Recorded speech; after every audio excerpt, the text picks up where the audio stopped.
Hey there! Welcome to the CMMC Compliance Guide Podcast. I'm Austin. And I'm Brooke. From Justice IT Consulting. We're here to help businesses like yours navigate CMMC and NIST 800-171 compliance.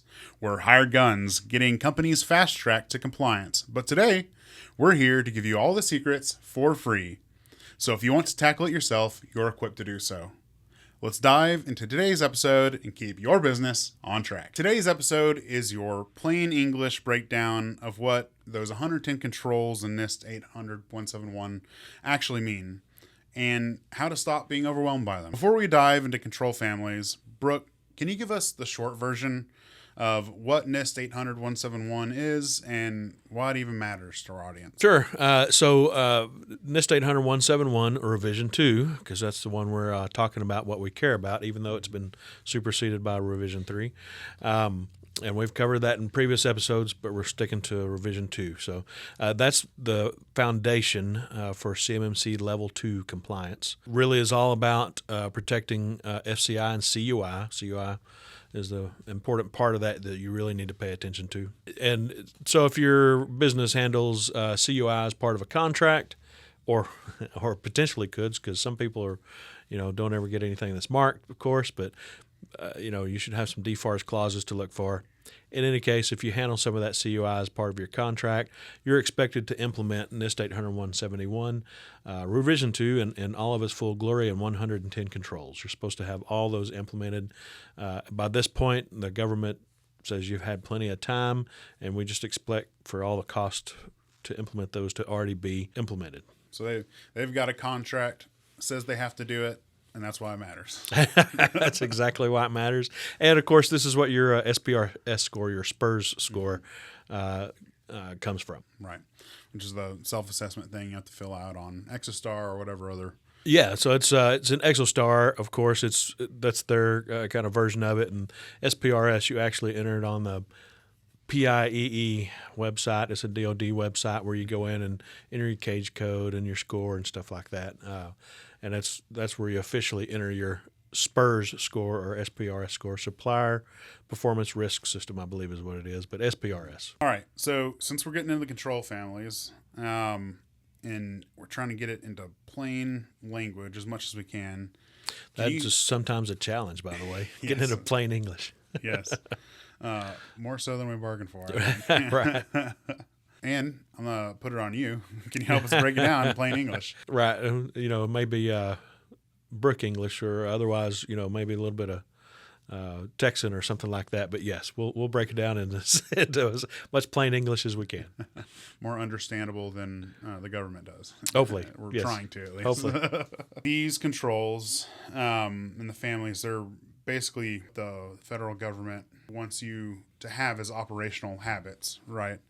That are supposed to reduce your risk in handling their information. And for small contractors, it's about implementation that fits into your workflow without overwhelming the team. Can you start with access control and try and break that down in plain English for us?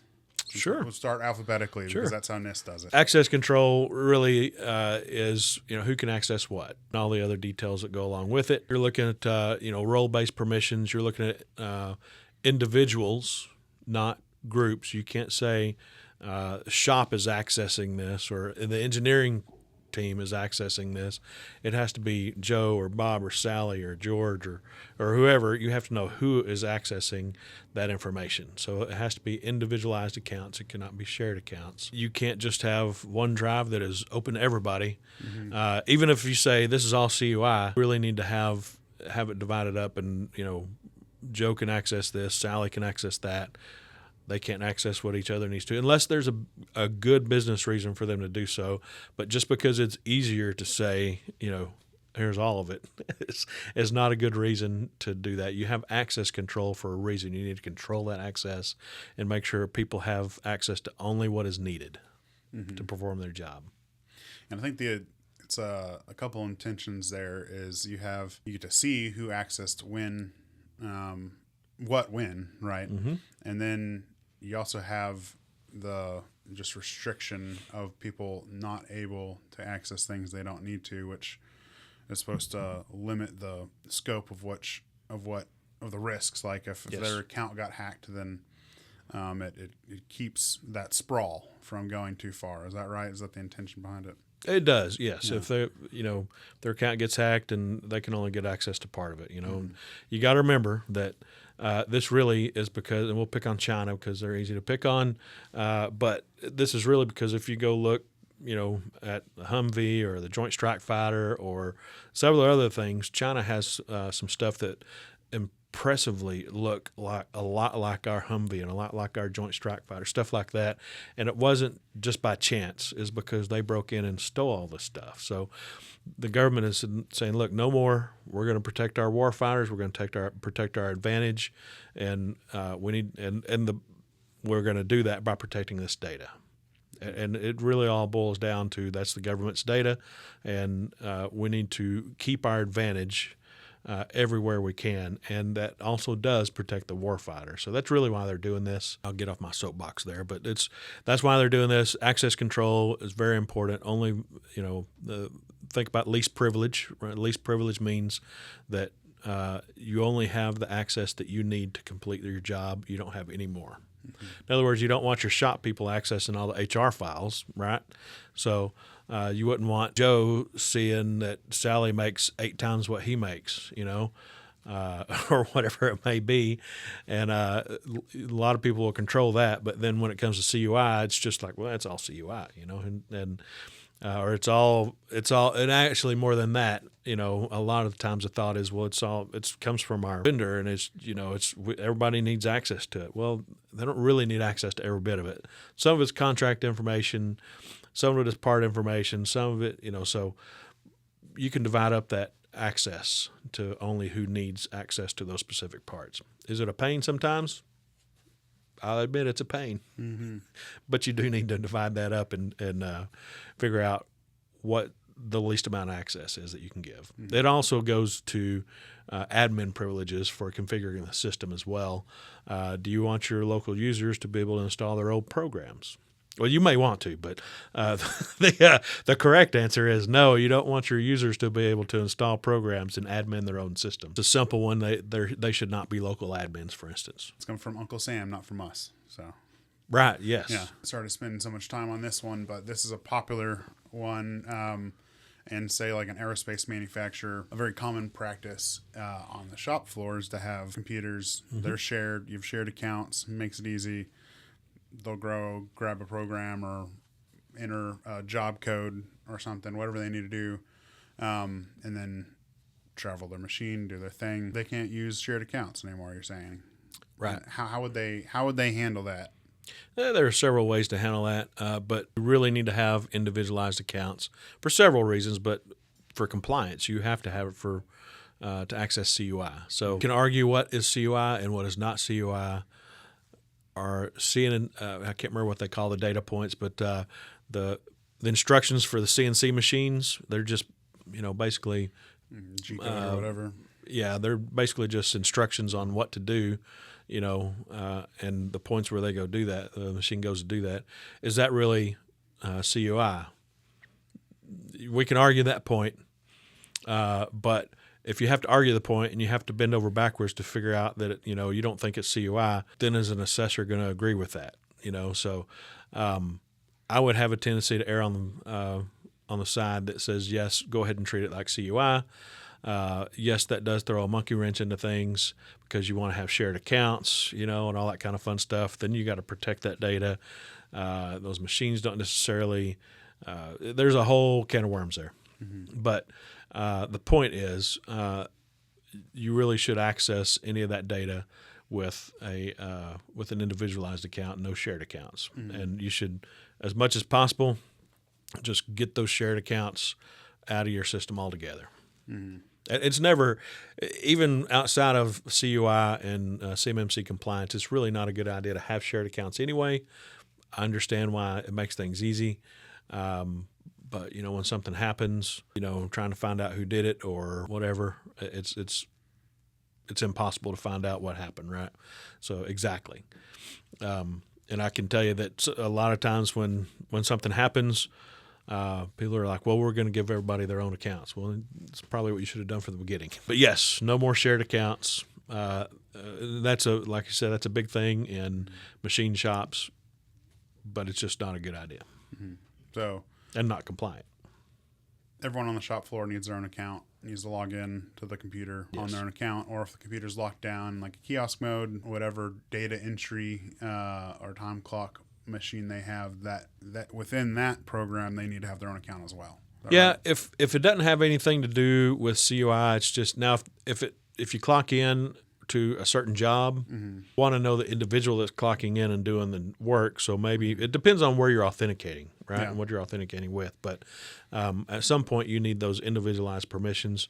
And if you're logging in to clock in to a job, that job is going to have a job number. It may have other some CUI associated with it. In any case, that should be an individualized account. But to access it, if you're not accessing any other CUI, because that's where you would authenticate, then maybe you don't have to log into that machine with an individual account. But also, to back up just a little bit, if there is on a machine that you access CUI, but some people need to log in and not access CUI, or if you have a shared account, it's okay to have a shared account. You just have to do your proper access control and make sure when they log in with that shared account, they can't access any CUI. Okay. So there may be things they need to do. Don't deal with CUI, and it's okay. You can use a fast user switching for that. But if you access that CUI, if you can access that CUI from that shared account, that's not a good thing. And that, again, access control. So moving on to this next one is a little less troublesome, I think, for people to implement, but far less popular. Or maybe it's not less popular in access control, but it's certainly not one of the more popular ones, which is awareness and training. Can you break that down? What needs to happen there, and some plain English on that? For awareness and training, looking at role-based training, you're looking at risks associated with their roles. So you need to have training for those people, for their roles. You need to have cybersecurity training for risks that may be apparent in their job, and you need to keep track of it. And actually, it reminds me about access control, but I'll go back to it in just a minute. So you have to keep track of all that. You have to prove that you've been doing this training. Not only that, there's DoD mandatory CUI training, and you need to keep track of it. If you use the government's website for that, they get this little PDF. It's all great. It gives you a little certificate. It says, "Good job, you just passed." And then if you don't do anything with that PDF, there is absolutely no tracking. The government doesn't save anything. There's nothing else. So you've got to save that PDF somewhere to prove that you've taken that training. Makes it kind of a pain in the rear, but if you're going to do that for CUI, your mandatory CUI training, you just got to remember to save that PDF. So shocking that they don't make that easy for you. Right. So it is a way to accomplish that CUI training. You just got to keep them in a central spot and keep them logged and all that kind of fun stuff. I think the main thing is the documentation. I think what you were saying there is so being able to prove you've been doing it is don't listen DoD, but far more important than the training itself. The training's obviously important, but in terms of getting certified for the people out there listening, you can do the training all day long and be learned on it. But if you don't have documentation, doesn't friggin' matter. Absolutely. You got to have that documented. You got to show it. CUI is all about controlling access, managing that access, meaning ongoing management. And then it's about being able to prove that. So those things are themes throughout, right? And so to go back to access control, not only do you need to do all the stuff with access, I won't beat that dead horse anymore, but not only do you need to do all that with access control, but you need to be able to prove it, and you need to document it. You need to document who's authorized, what devices are authorized, because access control is devices as well, your computers, your smartphone if you use a phone to access it, and that's a whole other can of worms. But it's those devices, anything that accesses CUI, person, service account, application account, laptop, whatever it may be, needs to be listed and authorized. It's signed off on, that yes, you do authorize these things. So again, documentation. So I've always said documentation, and What is it? Documentation. Oh, yeah. okay. Yeah. Sorry, I forgot. But there's a ton of documentation that goes with this. That's throughout every one of these families, every one of these controls. So you've got to document everything to go along with your access control as well as your awareness and training. CMMC is full of gotchas. Bet y'all didn't know a lot of manufacturers and stuff out there. Your computer has an account too. A lot of people don't know that. So like you have an account to log in to the system, but your computer does too, and you have to manage that. Who would have thunk it? Right. Yeah. I guess it's IT people we know, but right. You also have to go a step further. You have to list all of your anything that touches the network, anything that you might have on the network. You have to document all of it: switches, access points, firewalls. You have to list all of it, and it's got to be a certain type of resource, COI asset or whatever. So. Which is why we always say documentation is the most burdensome part of compliance. All right, moving on to audit and accountability, that control family. Can you break that down in a plain English for us? Logging is important. The proper logging is important. So you got to make sure you have the proper logging turned on your firewall, APs and switches on your, especially on servers and computers, workstations. You got to have the right logging turned on. Who accesses what, when is what you're trying to get to. Also, who accesses admin functions and when and what did they access, right? You need to be able to log all that. And it's all pretty easy to log, right? But then you've got to protect those logs. So how do you protect them? Really you get a SIM to ingest all those logs and keep them somewhere where they can't be deleted. And then you give again, this goes to access control. You only give people who need access to that logging, which are going to be the admins, or maybe depending on how big your team is, a subset of those admins. So only certain people can have access to that logging. So it's got to be protected. You've got to be able to log all that, and you've got to keep that for at least 90 days. We like to keep those logs for a year. That is part of that is it's really to go back and be able to find things that have happened. In our forensics, exactly. In our job every day, we use in IT. You try to figure out a problem. It's like, well, go look at the log, see what the log says. You go look at the application log, the security log, system log. You go look at the server. You go look at whatever it is. You look at the logs and try to find an error related. So it's the same concept. Any access you need to be able to look up and see. If something goes wrong, this is where it went wrong at, and this is how it went wrong, and this is what happened afterwards, et cetera, et cetera. Yeah, and another little dirty little secret of IT is that a lot of times those logs don't exist unless you turn on the logging capability prior. So if you've never turned it on, you can't look at them. Yeah, by default, Windows doesn't have everything turned on necessarily that you need, so you need to go enable the rest of those logs. Same sort of thing with other systems. You just got to make sure that those items you need logged are turned on. So you do have logging turned on with most systems. It's just not always enough. Sometimes it is. Most of the time you need to go in and tweak it a little bit. Yeah, so logging seems like a simple task until you dig in that you have to protect it and turn on all these extra things and everything else. Yes. So. The other thing that I will say that a SIM helps with, sorting through all that data. Back in the day, in the early days for me in IT, I guess I'm kind of a dinosaur, but there are people that are even more dinosaur than me. I could look through a log pretty easy and find stuff, or I could even... Abacuses had logs. They do. An abacus has an abacus. It's a log for it. So. Okay, sorry. But you can look through the logs and find stuff pretty easy. And you still can look through logs and find stuff. But when it really comes to forensics, it's harder these days than it used to be. And even network traffic, used to be able to sniff some network traffic and be able to tell pretty easily what's going on. In fact, I've found some infected machines that way before. But these days, that's really hard to find network sniffing because a lot of the stuff is encrypted. The traffic is encrypted, so the data inside the traffic is encrypted, so you can't necessarily see what's going on. But anyway, all that just to say there's a lot that goes on in those logs. and there'll be tens of thousands of entries for you to have to go look for and search for things. And it's a lot easier to get a SIM that'll help you with popping those alerts. It's also a lot easier if you have a SOC team, a Security Operations Center team on the back end, and they'll have to. There's caveats to that about what you can use and what you can't.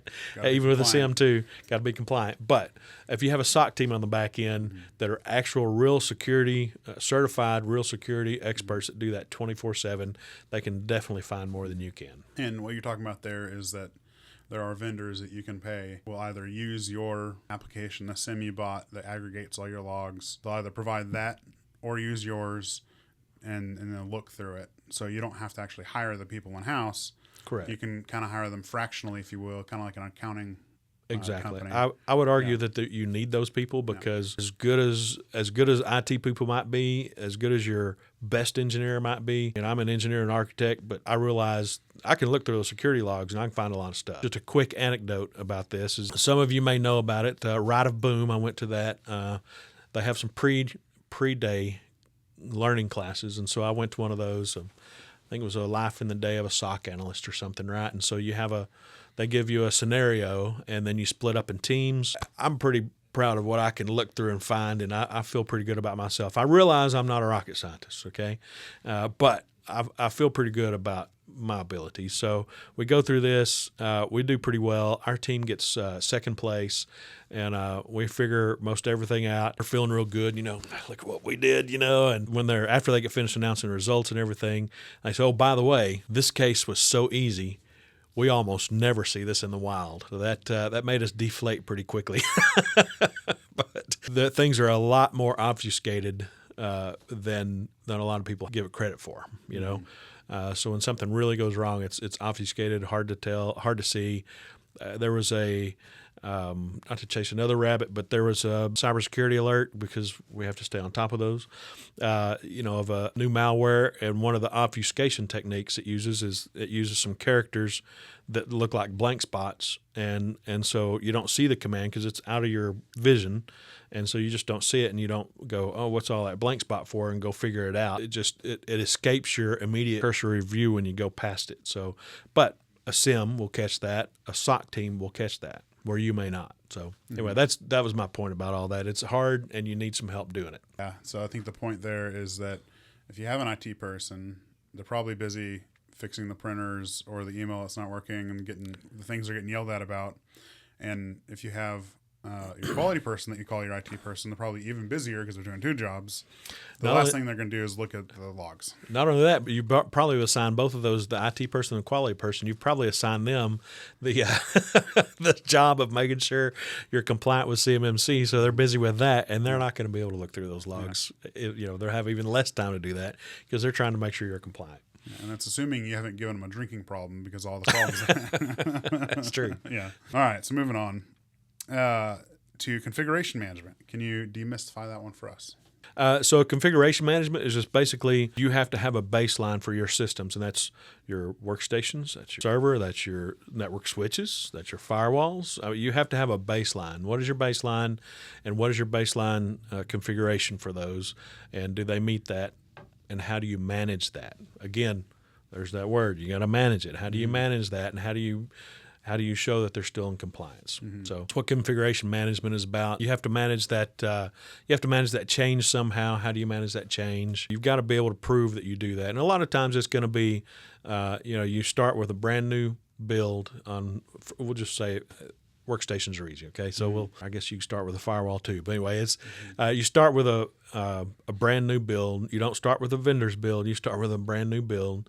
Whether it's an image, whether it's a scripted install, whatever it may be, brand new, you set your security, you set your basic settings, you have a list of, again, a documentation, you have a list of what your settings are, and then you have maybe GPOs that apply or Intune policies that apply. And yes, those have to be documented. They're documented in Intune or they're documented in your GPOs, but really to make it better for your assessor and for yourself, it's probably good, on a whatever basis to export those and document those and put them in with your GRC platform, your governance, risk, and compliance platform, whatever you use. It's good to keep that in there. This is something that if you're DIYing as someone who's not an IT person by trade is really hard because it's not anywhere close to natural. You're used to get up and running, get in production, you're done. Even for IT people, same thing. I mean, get it going, you're done. This is really a ultimately documentation requirement that is needed, and most people don't do, and it's skirted over because it again is burdensome to have to do all this, what essentially is paperwork, digital version of paperwork, to put together a configuration like baseline and all that. So yes, it's not natural. It's one you're probably going to miss. You're not very intentional about it. IT teams or people generally fall into two categories in this. Most IT folks are going to keep some sort of standards, on all their machines. Problem is all the standards are going to be up here. That's exactly where they're at. They cannot be documented in your mind. So Right. They can, but then you have to regurgitate those on paper. But so most IT folks are going to have some sort of standard, and they're going to say, of course we have a standard. Well, what is it? Well, we have this, we have that. Well, what is it? What kind of standard does it follow? What does it? So you have to document those. You have to say why you're doing that. And then the other part of that is procedure. How do you go about that? And really, when you get into procedures, then that's where you can speed up your deployment, and it's not necessarily burdensome because you've already documented it. This is your procedures. This is how you do it. You get that machine, do a scripted install, use Active Directory, for instance, and it pushes all those policies out. So it doesn't have to be hard. It just has to be documented, and you have to know what that baseline is and what that configuration is. Let's move on to the next one, identification and authentication. So for identification and authentication, it works closely with access control, of course. You need to be able to identify accounts, the people, the computers, wherever it is. You need to be able to identify those accounts. You need to authenticate those accounts, and you need to have some password policies. Password has to meet certain qualifications. Multi-factor authentication falls in there also. There's all sorts of other things go along with that. Basically, you've got to prove who it is logging on. You've got to authenticate them logging on, and you've got to provide multi-factor authentication. And multi-factor authentication, if you access CUI over the network as a normal user, or if you access anything remotely, which would be any cloud services too, or VPNs, if you do any admin activities, all those things need MFA. So really what that leads to is everybody has to have MFA for everything, right? But if you have all your CUI on your local computer, then really technically, and you don't access any cloud applications, you don't access the network, anything like that, I guess really you don't have to have multi-factor authentication except for the admin functions on there. Most people have a server or something, SharePoint or whatever. Anyway, so you've got to have, and that would be GCC High SharePoint, or I guess Prevail or XSR or whatever. But anyway, you've got to have multi-factor authentication. I think I hear the pitchforks coming. Yes.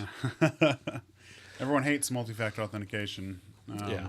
And you're saying that I have a server and I'm my shop and my drawing is on the server and I access it from my computer.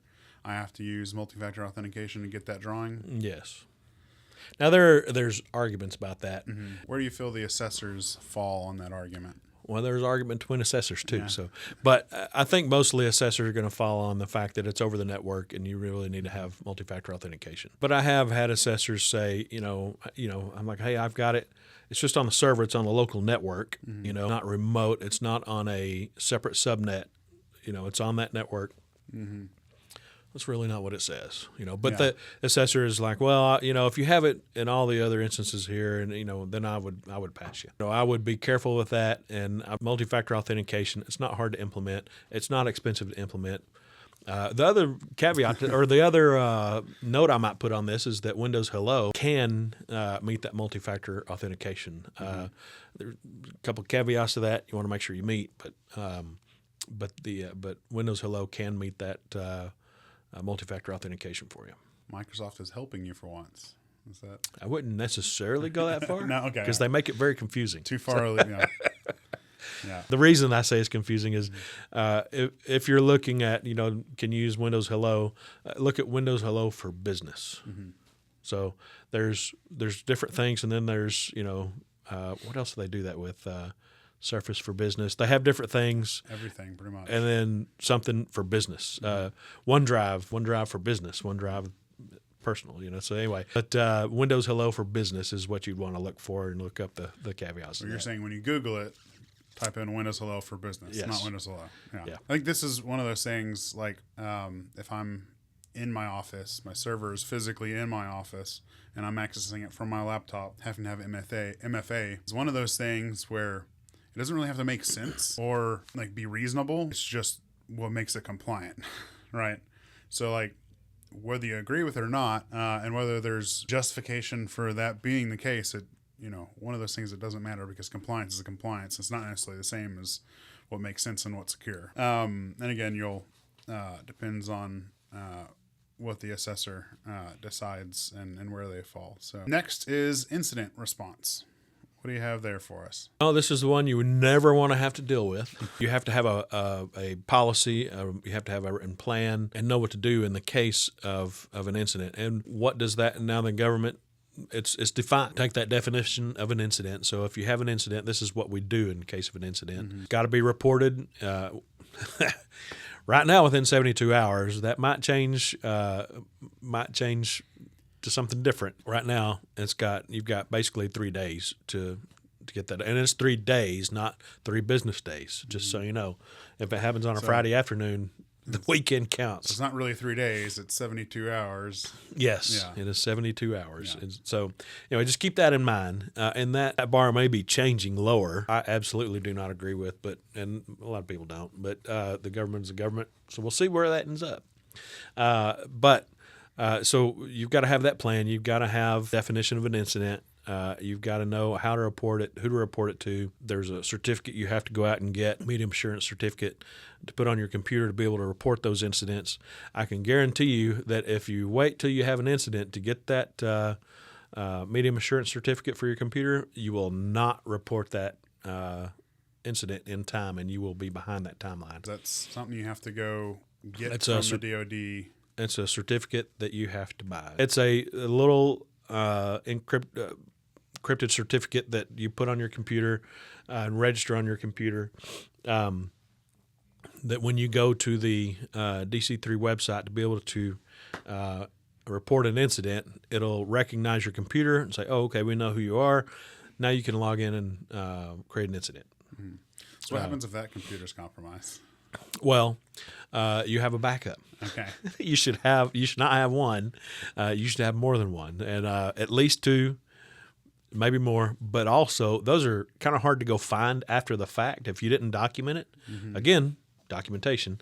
But if you didn't document where you put those certificates and who has them, and you forget, or they change computers, then you'll have no clue. And you won't be able to report that incident. So document that somehow. Notate that computer that it's a incident reporting computer. So if it gets changed out or something, that you need to move that. Mm-hmm. Probably buy a new certificate. But anyway, that you need to take care of that. I feel like they should have done a hotline that you call and they ask you who your childhood girlfriend was or your childhood dog or something. It's been a lot easier just to have a phone number. It would be a lot easier. The funny thing is, those security questions that banks like to ask you and stuff, that has proved to be one of the least secure ways to secure your account. Yeah. So because it's public information, it's things and you post on Facebook. Yeah. I missed my first dog Snoopy, or whatever it may be. Other thing with incident response you have to do is you have to the policy and the plan that you develop, you have to test that. Mm-hmm. You have to come up with some scenario that pertains to an incident and test that and run through the steps and make sure that your incident response plan addresses that and does that. It does what it needs to do. And what I can tell you is, come up with different ones every time you do this, and you'll have to, I have no doubt you'll have to tweak it. That's okay. Tweak it and, make sure you document and save your your latest version. So, and again, if you have a GRC platform, that's where the latest version, the live version, will reside. Yeah, it's also understated that if you actually do have a incident, like forget all the DoD and compliance stuff, say you get hacked and it's your business and money's on the line, having an incident response plan, something you like a game plan to actually execute on is really understated how much that helps get you hedge the issues, risks, money loss, and get you taken care of. And to go a little further on that, your incident response plan, surprise, should not be solely about compliance. Your incident response plan and procedure will also involve, contacting your insurance company, your attorney, whoever else, Is there a forensics team that you have on a retainer? Probably not. But is there one that you have that you've talked to that you'll use in an instance like this? All that needs to be documented, and you need to have that idea, the idea of what you're going to do with that. Yeah. Just another quick anecdote. An incident is also described as a potential incident, right? I'll just use an email incident because it's happened before. We had a client a while back that great client. We love him to death. This was back a few years ago. Tried to talk them into MFA on their email, and they were like, "That's too tough. We don't want MFA on our email. We just we don't keep COI in there." And I'm like, "Well, some people send you COI through email, and they shouldn't. We know, but that happens." And they're like, "Well, but our policy is we don't have COI in email, so we're not going to put MFA on it." Like, well, we really highly suggest you do. Anyway, long story short, they didn't want to do it. There was a some credentials out on the dark web, and from one of the employees, and they got logged into their account. They created a forwarding rule, and of course, we got notified immediately, right? And so, really, in the end, this hacker was I say in hacker in quotes. I guess it's not in quotes if they actually got into their account. And anyway, but they got into their account. They created a rule that would divert all the replies to that fake invoice into a certain folder.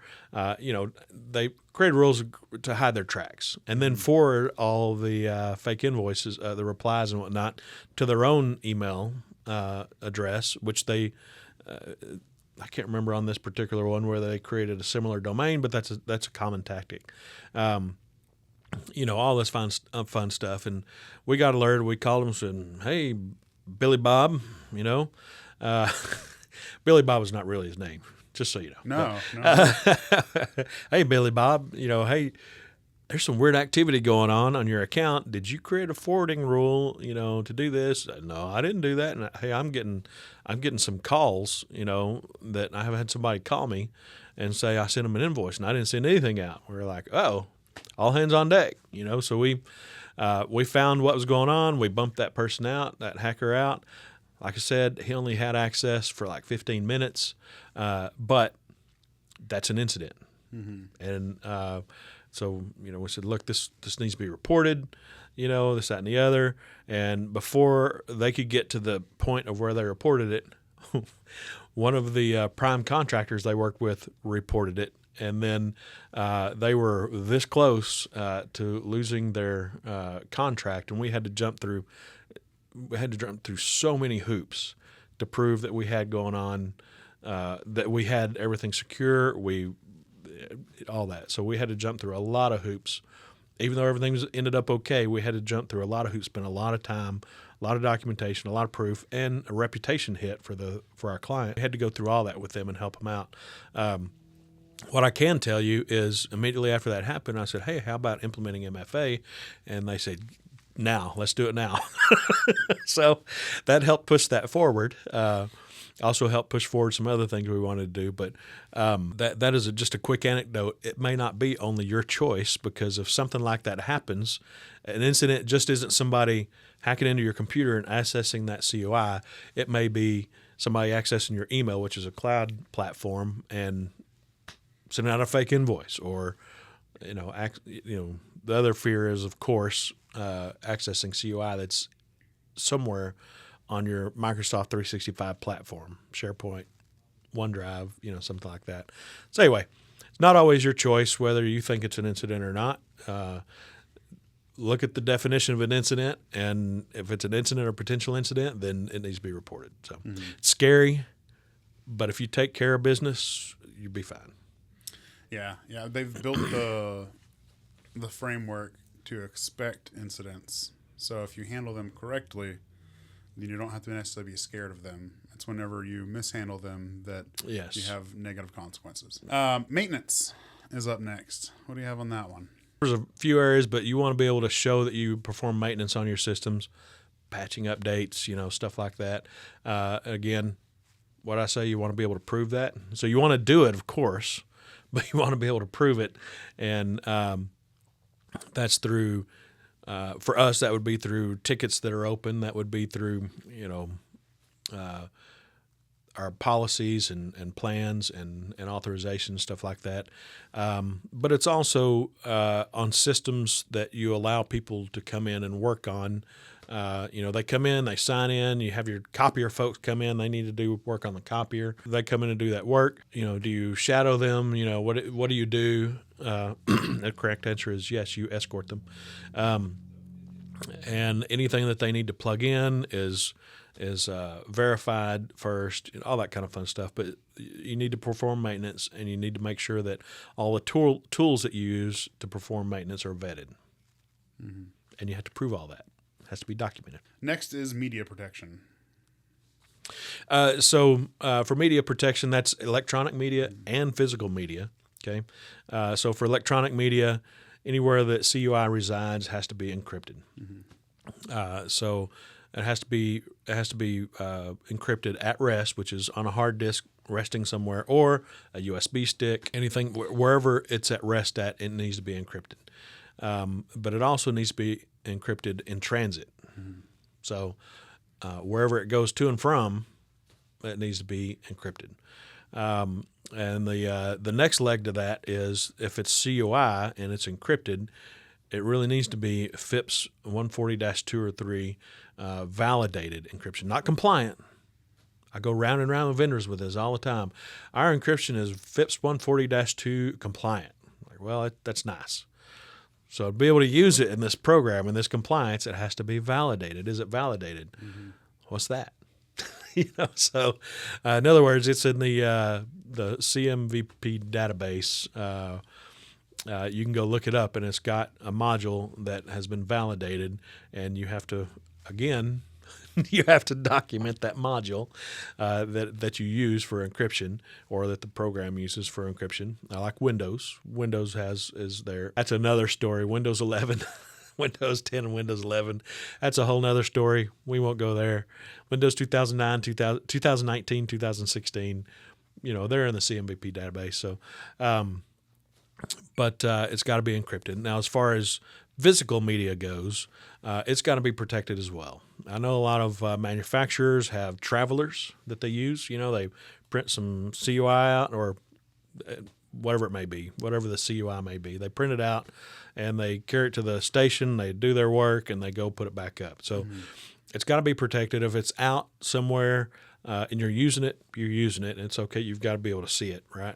But if you walk away, you're supposed to cover it up and to where nobody else can see it. So which only makes sense, but you should cover it up.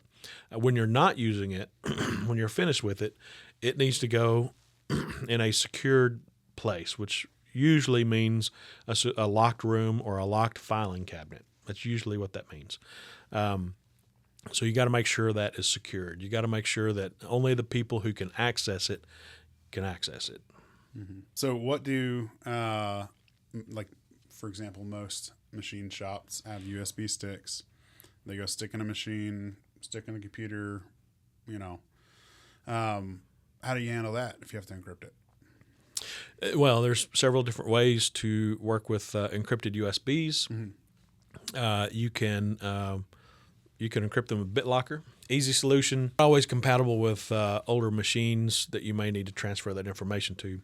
Operational asset. What we've found that works well is there's some USBs that are the USB itself is FIPS 140-2 or 3 encrypted, mm-hmm. and it has a little keypad on it. Mm-hmm. So when you need to use it, you can plug it in, press your unencryption key, and it'll make that USB available to the operating system. It's nothing beyond that to the operating system. It's nothing special. It's not BitLocker encrypted where that operating system has to be the right version to read it. It just has to be able to read that USB. And if it can do that, then once you unencrypt it, it unlocks it, and that system can see it. That's been shown to work really well. Be forewarned, those are not cheap. So you're looking at, $150 each, something like that. But as machine shop people know, it all comes down to the aggregate time, right? So if you're fighting an encrypted USB stick or something like that, where it may be an expensive USB stick, if you're adding all the time it takes to run that job, person to walk over, fuss with the encrypted device, it might well be worth the money because you get operational efficiency out of it. You do. You get operational efficiency. You also get peace of mind knowing that that is encrypted and there's no question about it, right? It's also easier for a programmer to run machine operator to remember a code. You just got to tell them punch in the code and it'll work, as opposed to, hey, when I plug it in, nothing works, or when you do follow. BitLocker encryption is pretty easy, but it does have some problems trying to work with it with different versions and different older computers and specialized computers and stuff like that. So you will run into some issues with that. Yeah, or your very expensive machine you don't want to replace. Yeah. Yes, some of those machines are very expensive. The other thing I would say, again, as part of documentation, not only in your system security plan do you have to define your data locations, which is physical and electronic, but you need to have an authorized list of if you use USBs is USB and any filing cabinets or whatever you might have. So, all right, up next is personnel security. So does that mean you have to hire security guards to go around your building? Might not be a bad idea, especially depending on where you're located at. But what that really means is you have to you have to screen your employees. And then you also have to do that screening every so often. You have to schedule it every so often. So all of your employees, when they're hired, or if you already have a bunch hired, you have to go conduct the screening on them so you have that. Then every so often, every however many years you say. Yeah. Is what you have to do. So you get to create the standard, but you should probably write the standard down as to where the bar is, because that really matters. And you have to document all the stuff that you do. Right. So that'll also help you from a legal perspective. Yes, as well. So make sure you do that. So I would start with your insurance company. So if you need to do drug tests, people operating machinery, forklifts, etc., I'll probably put that one in. And obviously find some sort of criminal or whatever standard you want that is okay or not okay. Maybe getting public intoxication in college isn't a problem, but maybe a DUI is, or something. Who knows? You just got to define it, right? Right. And put it on paper. And then another one is if ITAR. So citizenship would be a good screening as well, depending on what, business you're in. So if you're handling exporting of arms or have any ITAR requirements, I would put that in as well. The other part of that is when people are terminated or they leave or whatever, or they change positions, you need to make sure that their access is handled appropriately. It's when somebody is terminated or leaves, their access needs to be cut immediately. If they change positions, you need to make sure that their access is changed appropriately at the appropriate time. Next is physical protection. What about that one?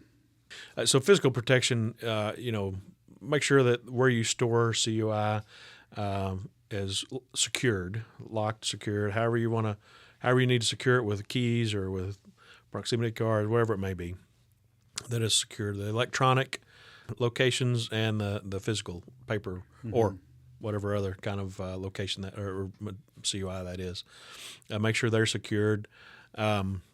Those physical access means keys, key cards, proximity cards, stuff like that. You need to, again, document. You need to have an inventory of those and make sure. So that means your physical keys really need to be serialized somehow, right? Proximity cards usually are anyway, but you need to keep track of those. So visitor access logs. A lot of places have sort of a reception area or a man trap, something like that. You go in, you sign in, and go on in, and then when you leave, you sign out. And so you need to have something like that in place. Some sort of man trap, some sort of reception where people cannot pass that. They have to sign in. You, of course, have to keep those logs. You have to review those logs. Somebody has to review those logs. We are on risk assessment next. So for risk assessment, you've got to evaluate the risk potential of all your systems, and then you have to evaluate that ongoing, right? You have to make sure that they're still the same, nothing's changed. But then you also have to do vulnerability assessments, run those, address any vulnerabilities, address any issues. And what I would argue is that a vulnerability assessment is not just in IT what we think is a vulnerability, a CVE, but it would be inactive accounts. It would be even open ports that are not necessarily showing up on a vulnerability. Do we need this port open? So you need to run those risk assessments, evaluate those vulnerabilities, and address those in a timely manner. Also, great low-hanging fruit type thing any business can do that most aren't is just run a vulnerability assessment monthly, quarterly, and patch the holes before a hacker finds it. Yeah, and that's what this requires. But really, that is, like you say, that is just low hanging fruit, something easy to do, and it really needs to be done. Next up is security assessment, which is not the same as risk assessment. Right, it's not. So you've got to review all your security settings, your SSP. You've got to review all that and make sure that it's still appropriate. Well, what about this new server we put in? We didn't ever do anything with it. What about does this access control that security settings or whatever, do they still apply the same way that they did? You have to go through and review all your controls and make sure that and your policies and your plans and your procedures, make sure that everything you put in place still is appropriate. What about system and communications protection? So you have to protect your systems not only at the border, which would be your firewall, right? So you do have to do that. You have to protect things at the border. You have to make sure that CUI is encrypted anywhere it goes. In transit is a big thing we talked about a while ago. It's big here. If your CUI, for instance, if you print your CUI, this is a common one. If you print CUI, it's not encrypted. So if it goes over a wireless network, is it encrypted? Or are you transmitting that CUI to a website that uses the appropriate encryption? Those are the kind of things you have to think about with systems and communication protection. There are other things also, making sure that your normal stuff a firewall will do, like making sure that the sessions are not spoofed and stuff like that. I mean, there's all sorts of things there, but it's all your normal network level cautions you take need to be taken and documented. Of course, everything needs to be documented. How you use it. For this, you would want to have a data flow diagram. Well, for a lot of these, you want to have a data flow diagram, but that would help this as well. The next is system and information integrity. So for system and information integrity, you really want to keep all your protections up to date, your antivirus or your endpoint, whatever your endpoint protection is, whether it's MDR, EDR, whatever it may be, make sure it's up to date, make sure your systems are patched, make sure, and it's not just Windows. I mean, it's pretty common for your IT shops to, patch your Windows machines, but what about the Mac machines? What about, do you have any Linux in place? What about your firewall? What about your wireless access points? What about your switches? Mm-hmm. What about whatever other network devices there may be? Are they patched? You really want to make sure that all that is taken care of. You want to tell me that switch that we threw up in the false ceiling and then ran a cord down to the CNC machine to get it working matters? Yeah, absolutely it does. So absolutely, everything that's a point of access for someone. If a hacker happens to get in on your network, the first thing they do is some reconnaissance to figure out what's going on, and they find some, Belkin switch that's was put up in 5 years ago and nobody's touched it since, and hey, look here, I can I can get into this lickety split, and they get into that. Now they've moved laterally, and they're off of where they initially came in at, and now they're a lot harder to track. You got to keep everything updated, keep everything patched, scan for anomalies, and you got to be proactive about this, and you got to prove that you're doing it ongoing. Again, there's documentation and the management. I would say that, when you implement all of these things together, ultimately what NIST is, outside of some maybe disagreeable compliance things that we've talked about, what it does is, of course, checks the compliance box, but really just makes your business resilient against threats. It does. Absolutely. So you have to do all this compliance stuff, but the nice thing you get out of it is that you're nice and protected and feel good and sleep good at night. So, absolutely. Kind of to bring it home, what would you say out of all these controls and requirements is the most misunderstood or missed thing that people might get wrong, but they can take home and do something about? Well, it's not necessarily one control or two or three controls, but it's the and again, I sound like a broken record, but it's the documentation portion of this.